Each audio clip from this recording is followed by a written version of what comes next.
I have a lot of hopes and dreams for the future, but I have three that are the most important to me. The first one is I hope that we can go back to school and I'll be able to see all of you again. I hope that we will be more comfortable having conversations about race and how it affects our society. And I think the most important one for me by far is I hope that Black Panther 2 doesn't suck. The legacy of Martin Luther King Jr. is important at Raisbeck because the dreams he was fighting for, the ideals he was fighting for, we're still fighting for them today. And the only way that we'll be able to realize these dreams is if we come together as a community and fight for them together. In the future, I hope that we can all live together as one, as equals, and have Martin Luther King's dreams truly come true. One hope I have personally for the future is that people will carry more empathy and understanding towards other people's experiences and struggles, especially realizing that everyone is their own person and they have obviously gone through things that you might not have, and also better equity and equality in our communities, of course. Something that I fear is driving. In the future, I hope people my age do not fear or avoid learning how to drive just because of the color of their skin. I hope that we can have more empathy in this country, have better health care, more equity, stuff like that, to be honest. This year has been kind of exhausting. Um, Martin Luther King has played a huge role in not in like the RHS community, but just in every community as a whole. Um, if it weren't for him and like the civil rights movement, I probably wouldn't be making this video today. So we should all thank him for that. Yeah, have a great day. What is my hope for the future? I want to learn to be a better man. I want to grow as an individual. I want to grow as somebody that people can lean on, um, in times of need, and never have to worry about me judging them ever. Um, Locally, um, I'm just hoping that discrimination doesn't become a part of our community at RHS and or just in the grand scheme of things, let's say the district or city of Seattle at that. My hope for the future is that a person of color is no longer discriminated against just because of the color of their skin, that systemic racism no longer exists. My hope for the future is that someone is not treated differently or given privileges just because of the color of their skin. As once Martin Luther King Jr. has once said, he said, "I have a dream that my four little children will one day live in a nation where they will not be judged by the color of skin, but by the content of their character." I still dream about this. People around this nation still dream about this. His children still dream about this. Why haven't we achieved this dream yet? Next Monday, January 18th, is the federal holiday Martin Luther King Jr. Day. Observed on the third Monday of each January, America remembers the birth of a hero. This year, Dr. Martin Luther King Jr. would have turned 91 years old. Today, Black Student Union presents the Martin Luther King Jr. Assembly to remember the call to action he made for America. Roughly 66 years ago, Dr. King began his fight for equality and African American rights. He believed all men were created equal and should be able to enjoy the same rights and privileges. Although his journey was never easy, he was determined to make a difference and did. He believed in nonviolence. He became a prominent leader by protesting public transportation and leading the Montgomery bus boycott. When he led marches, many people were angry. During these protests, the police often used water hoses, dogs, and excessive force to stop him and others. He kept going, not for days, but for months, 381 days to be exact. As a result, segregation laws on buses were finally seen as unconstitutional. However, his work did not stop there.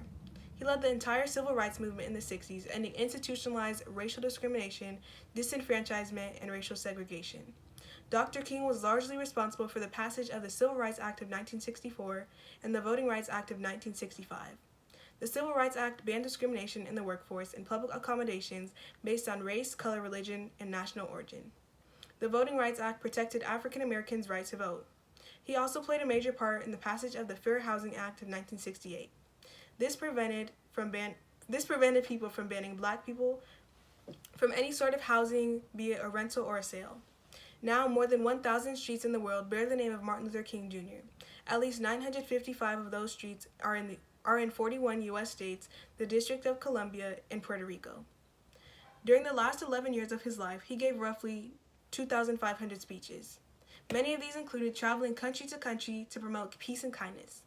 He delivered his most famous speech, I Have a Dream, to 25,000 people at the Lincoln Memorial in D.C. If he were alive today, he would continue his mission for social justice. However, his legacy still lives on through many of us. Many of us, but not all of us yet. 58 years ago, his dream was that his 4 children would one day be judged by the content of the character, not the color of their skin. Unfortunately, we still have that dream today. Last year, many people in the world faced feelings of frustration, uneasiness, and isolation due to the coronavirus pandemic. But throughout all of it, our country was being put on display. While we continue to have these feelings during these unprecedented times, we also continue our fight against racism, a 400-year-old virus. Today, many people gather across the world, both physically and virtually, to fight for the same cause, human rights. Whether it is racial, gender, socioeconomic, or voter equality, the battle continues. Ask yourself, why are there still 2 separate Americas? Dr. Martin Luther King Jr. once said, we must learn to live together as brothers and sisters or perish together as fools. With this faith, we will be able to work together, struggle together, stand up for freedom together, knowing that we will be free one day. How long will our society allow racism to actively kill people physically and emotionally? Are you willing to take the necessary steps to help expose and address the very flagrant issue of racism? It is now 2021. What is your excuse? Our community must unite. There is simply no community without unity. We must move as one, fight as one, and have a dream.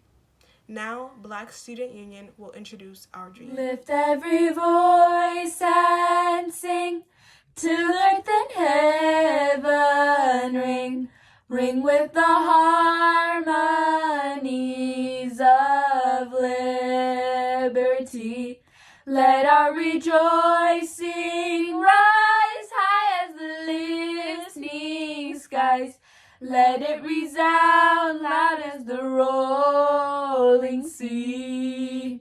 Sing a song full of the faith that the dark past has taught us. Sing a song full of the hope that the present has brought us.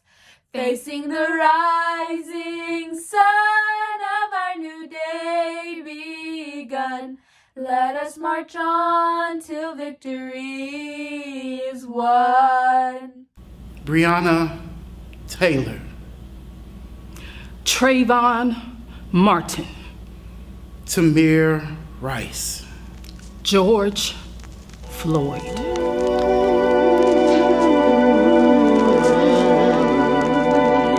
Their blood is on your hands.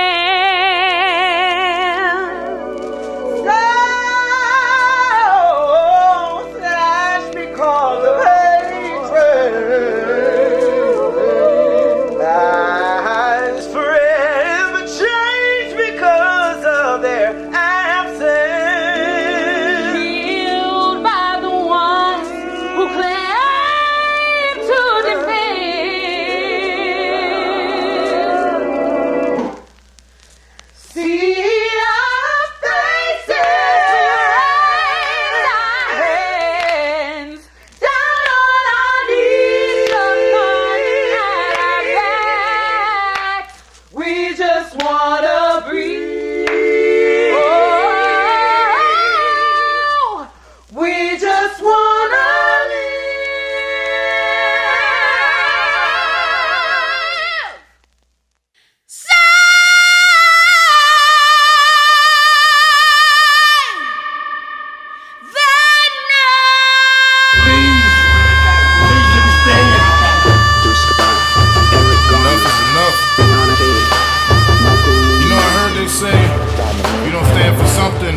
should they be concerned with another black man's death when blacks kill blacks all the time, justifying that hate behind the disguise of black on black crime? Stop it.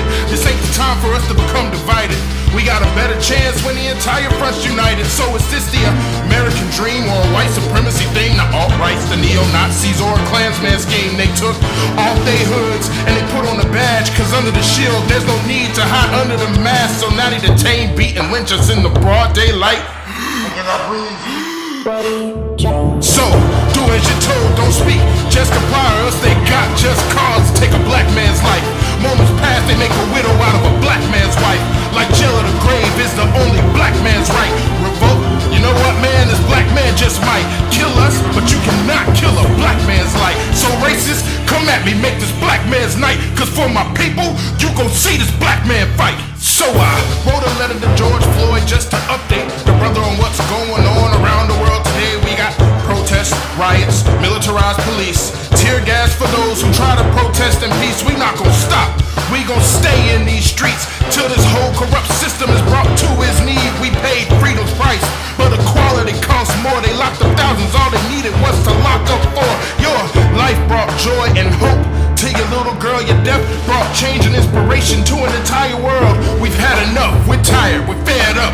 Young brothers and young sisters, please keep your heads up. We want so many things that America won't give. We wanna love, we wanna grow, we wanna breathe, we wanna live, we want hope and freedom just to be ourselves, and we don't wanna be a threat to anybody else. Bro, he's not moving. We got allies, so many others got our back, and they fighting with us, even though they not all black.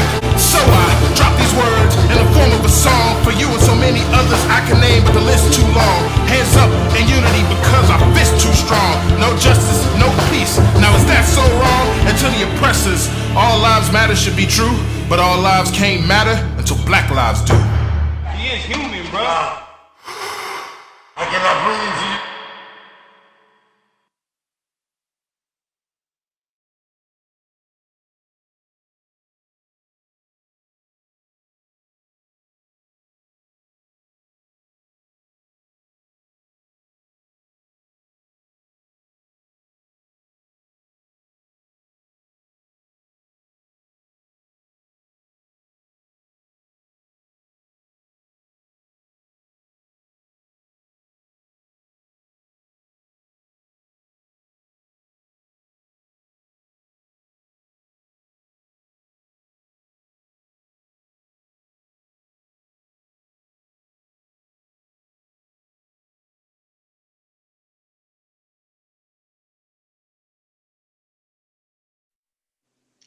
Hi guys! Today I am here with a very, very, very special guest.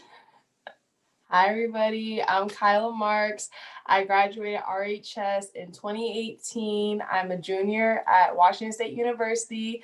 My major is biology with a minor psychology on the pre-dental track. Okay, so today I'm going to be asking Kyla some probing questions as she is one of the, I believe it was 5 Black females who founded our school's Black Student Union. Yes. Okay, so first question, what was it like being a Black student at RHS at the time you attended? Oh gosh, when I attended RHS, there was not a lot of Black students.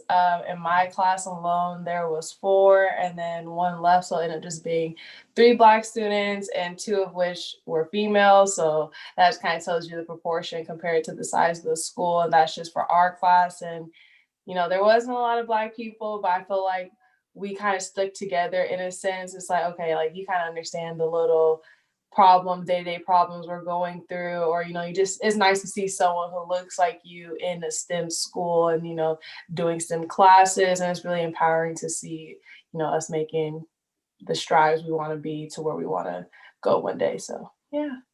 Definitely. Okay, so what inspired you then to establish our school's Black Student Union? Gosh, so it started, I want to say in 2015. Yeah, 2015. So 5 years ago now. Oh, I feel old. And it really started with my best friend, Deborah. She was the one that mentioned it. And she was like, we should start a BSU. And I was like, girl, like, there's not that many Black people here at this school. So, it was just kind of at that time, you just didn't know if people were really going to be interested in, joining a BSU. Because, I mean, obviously we all hung out with each other, but, having like a platform that we could all, kind of stand together, go to meetings and whatnot. So it started with that idea. And then we didn't really do anything to progress the idea for about a year or so. And then Lily and Shar were actually the ones that kind of pushed towards it. And then it was just kind of like us four girls just kind of creating, Black Student Union. And then here it is today, 3 years later, because we started, I want to say like about my senior year or right before my senior year of high school. So, man, that was a long time ago, but yeah, so that was really like kind of like the start of the BSU. And I know you kind of discussed it, but tell me a little bit more about what the process was like establishing the club. So finding an advisor, recruiting members, etc. So we at the time, like, there wasn't that many Black students or, let alone Black staff members. So it was kind of hard. We wanted to have a Black staff member, obviously, but, it's just kind of difficult with like timing and whatnot. So we had Profe, Senora Marshala, I think. Yeah. And so she was like really a huge help for us. She let us have the creative floor that we wanted. She offered her room. She was like, anything I can do to help you guys, because she ultimately wanted us to lead the group. She didn't want to be, micromanaging us. Oh, you should do this, you should do that.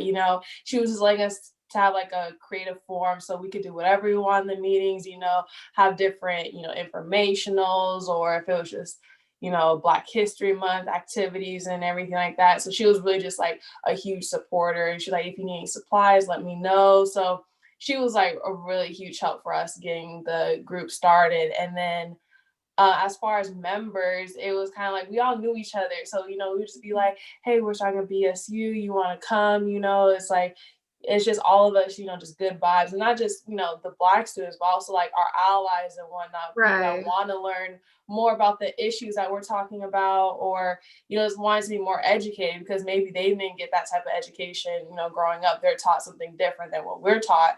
So that's kind of how we did the recruiting process. It was really just like word of mouth. It wasn't, putting flyers up. It was just, saying, hey, we're starting a BSU. Do you want to come to the meeting? And it's going to be on the 3rd floor, this room at this time, every other week, so it's real simple.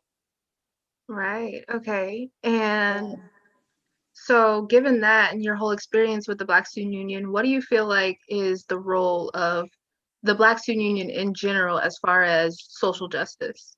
I would say that in regards to social justice, we're talking about these issues like day to day, meeting by meeting type situations. So it was more of like us taking our platform and using it in a more social setting, because we were already talking about all this stuff. We've been talking about it for years, decades. Our grandparents were fighting for this. They're meeting together. So I think it's just us just continuing that tradition in a sense to, not let this stuff, go unheard of, because people want to silence us, silence our voices. So I think it's just a nice way that we have a good platform to project our voices out. We're not going to be silenced. And, these times, especially within the past year with everything that's been happening and whatnot, I think it's now more than a time to just say, hey, we've been talking about this. Y'all a little late to the situation, but let's catch you up what we've been talking about, using our platform to be like, hey, come on, what you doing here? So I think that's what really what BSU is, a really nice platform for us to just have a safe, and also a safe space too, because I know a lot of people are kind of scared to be talking about, the stuff that we mention in our meetings and whatnot, because, they may be one of the only few people with that opinion in a classroom that the people don't really look like you. So it's kind of, you're scared to, talk about stuff and whatnot. So I think BSU is a great platform. Right. So what would you say is your hope for the RAHS Black Student Union going forward? I just want you guys to continue to thrive. I want you guys, to continue to recruit people to come to the meetings and whatnot, even if it's just like a little small kind of, kickback meeting, something real laid back, how's everyone doing and whatnot. But I think also just, using your voice to, like you guys are doing, like the MLK assembly and whatnot, that's not in the past. I know we weren't really always involved in, some of the meetings and the, presentations and whatnot. So I think it's just a good way for you guys to just continue to, not let your voices be silenced, speak out in your community, go to different, you know, things within the community as well, like protest or, volunteering. I think is a great opportunity, and just interact with, at WSU, we have a vibes program. So like students from over on the west side come over for the week. Well, obviously not because of COVID and everything like that, but in the past, you guys, some people from BSU, like I would encourage them to come over because that's how I found out about it. So then when I was president, I was telling people, hey, they're gonna have, vibes this upcoming like February, whatever, you guys should apply. It's a great way to get exposed. So I think it's just, just keeping that constant exposure within the community. I think it's really important. You guys are doing an amazing job. I see y'all little Instagram. So I'm just happy that it's still thriving. Because I mean, we weren't even thinking about having it on Instagram when we were, we were just trying to get the, group started, just like a nice base layer. So just to see you guys add upon what we started, I just think, it'll just eventually create like a beautiful picture of BSU. So yeah. I mean, those were all the questions I had, and Kyla just knocked them out the park. So,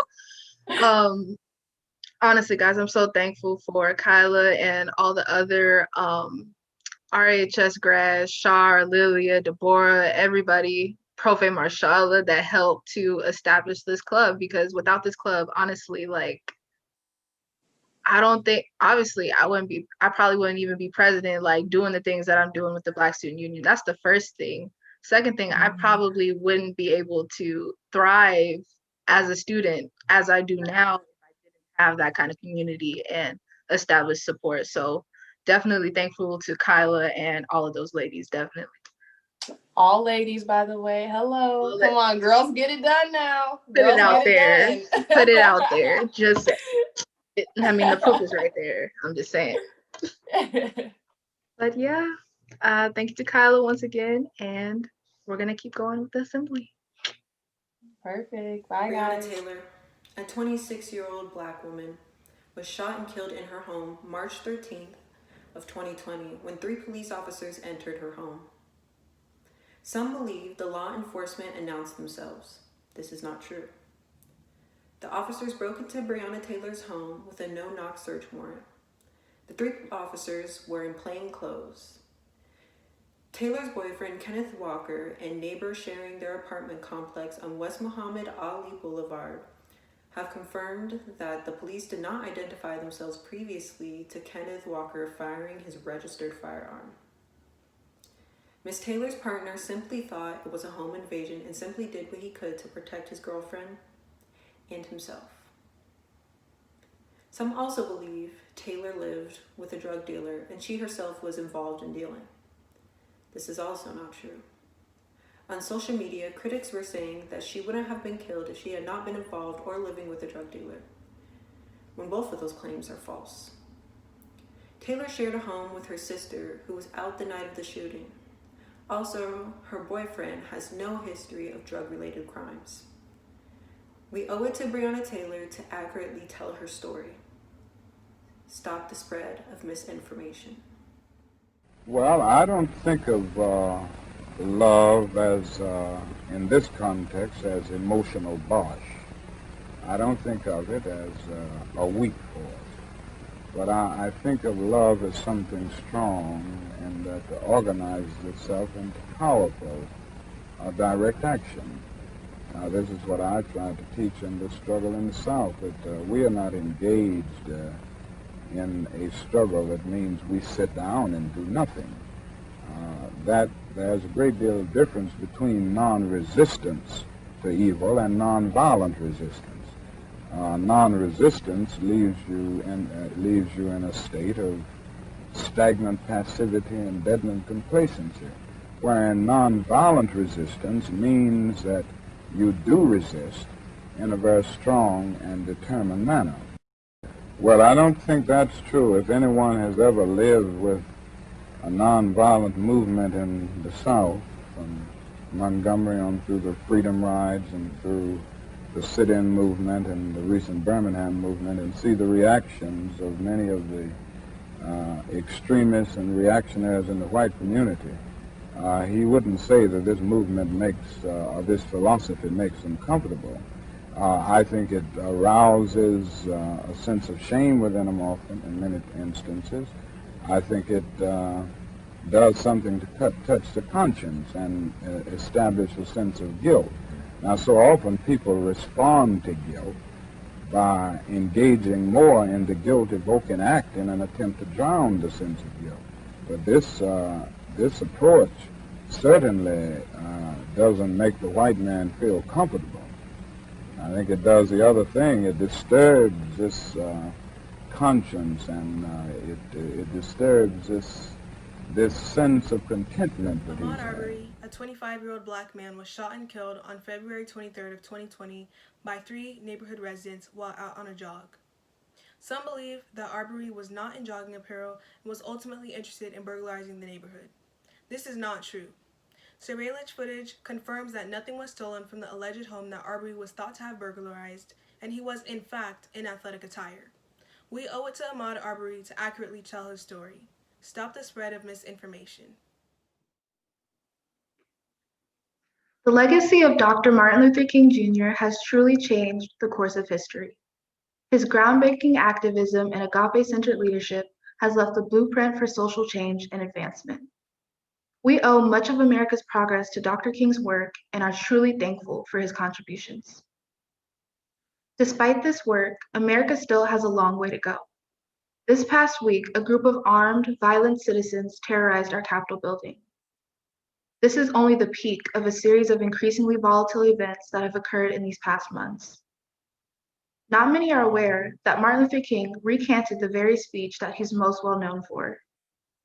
3 years after reciting his famous I Have a Dream speech, Dr. King reflected upon its core themes, characterizing them as optimistic and a little superficial. Dr. King's dream awakened a nation, but his words could not prepare the world for the bitter realities of racism. Achieving social equality is hard work. It takes time and it takes a community. Racism and discrimination is not a Black issue, or a Latinx issue, or an Indigenous issue, or an Asian issue. This is our problem as a community, so we must come together to dismantle it. And I know this is possible. I've seen this country mobilize in a time where social injustice has rocked our nation. Students, like us, have organized drives, marches, and relief funds, and have helped to spread awareness. We have the ability to affect true change as long as we all work together. My name is Jordan Feminico.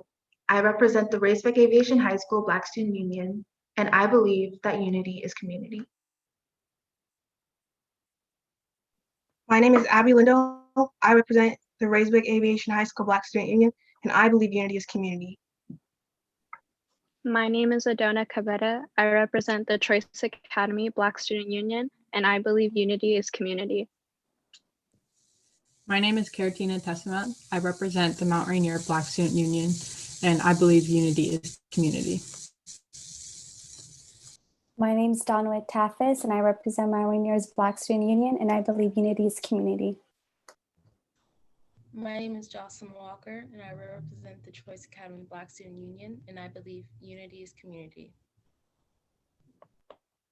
Thank you all for watching our, this is 2021, not 2020 no more, Martin Luther King Jr.